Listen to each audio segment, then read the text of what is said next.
Damaging gusts of wind on Friday. Met Office, red warnings are in place across Northern Ireland, central and southwestern Scotland. The storm system has been intensifying as we've been through Wednesday night and into Thursday. This massive cloud under there, that's where the storm is picking up intensity and will continue to do so as it approaches the Republic of Ireland and the United Kingdom over the next 12 hours or so.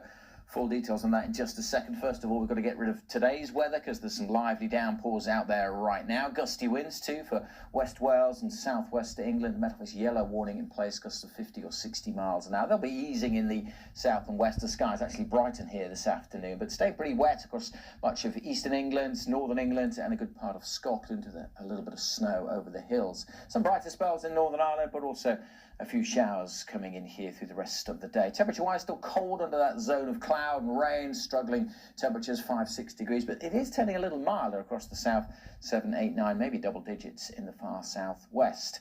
And then all eyes down to the southwest as the cloud starts to move in from Storm Eowyn. The rain getting into southern parts of the Republic of Ireland through this evening, then spreading northwards, some snow mixed in over the hills of Northern Ireland. That shouldn't last too long, but then the wet weather swings across most areas by the end of the night. Heavy pulses of rain pushed along by a strong and, very strong and gusty wind, with some more snow over the hills of northern England and into Scotland. Let's look at the winds in detail because, yes, it is going to turn wet. Yes, there'll be some snow on the hills, but the winds are likely to cause the biggest disruption, the most damage. There's the storm system itself just drifting up to the northwest of Northern Ireland. The strongest winds here on its southern flank, that's where the isobars are really squeezed together. If we rewind again and run through the night, put the wind gusts on, we can see just how strong, how damaging they are likely to be.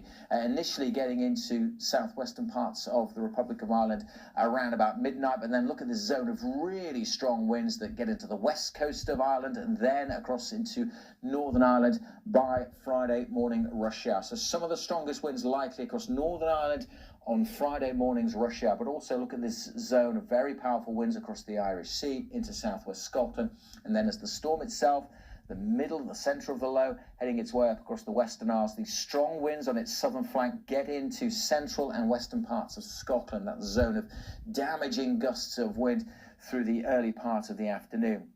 The storm itself then heads up across the Northern Isles with strong winds still across northern Scotland, even as we head into Saturday. It's going to be a very, very windy spell right across the UK. But let's focus in on the warnings because of that storm system.